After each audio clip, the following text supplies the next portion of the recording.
V studiu 1 je bilo že vse pripravljeno za prvo vajo. Še nekaj tehničnih napotkov, lepotnih popravkov in generalna vaja se je začela. Treme ni bilo opaziti in nastop obeh finalist pa je bil brezhiben.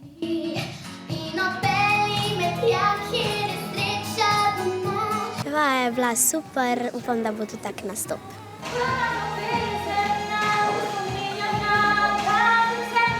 Z nastopom je bila zadovoljna tudi Lina, ki je soavtorica pesmi Prva ljubezen. Besedilo sem napisala iz mojega srca. Alenko Vozlič oziroma Leni, kot jo vsi kličejo, je pri pripravah na nastop in med njim spremljala njena dobra vila.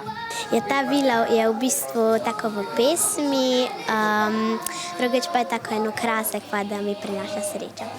Vaje je bilo konec in bližal se je veliki nastop. Za tremo ni bilo časa, vznemirjenje pa se je stopnjevalo. A pred velikim izborom je bilo treba poskrbeti tudi za lep videz. Ful je fajn, to je meni najboljši del pri pripravi za nastop. Pomemben del nastopa je tudi obleka. Smo tako pogledali, pa ni nič, pa smo pol dali šivati.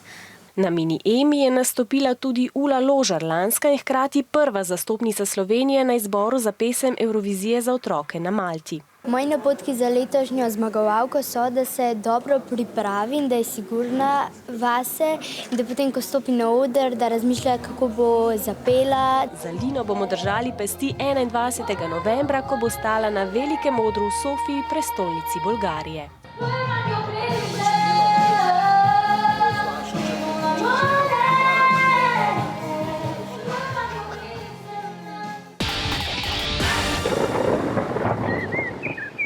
Jutri bo pretežno oblačno vreme, dopoldne bo na zahodu že deževalo, popoldne pa tudi drugod po državi.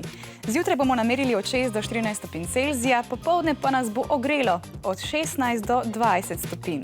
Naj vas vreme ne preseneti, zato jutri raje imejte pri roki tudi dežnik. Začel se je teden otroka in po Sloveniji pripravljajo marsikaj zanimivega za vas. Zato nam v naš spletni nabiralnik le pošljite kakšno fotografijo, da bomo lahko dogajanje delili z našimi gledalci na spletni strani infodrom.si. Naša ekipa je že na lovu za novimi zgodbami, ki vam jih razkrijemo jutri, točno na tem mestu ob 6. Čau!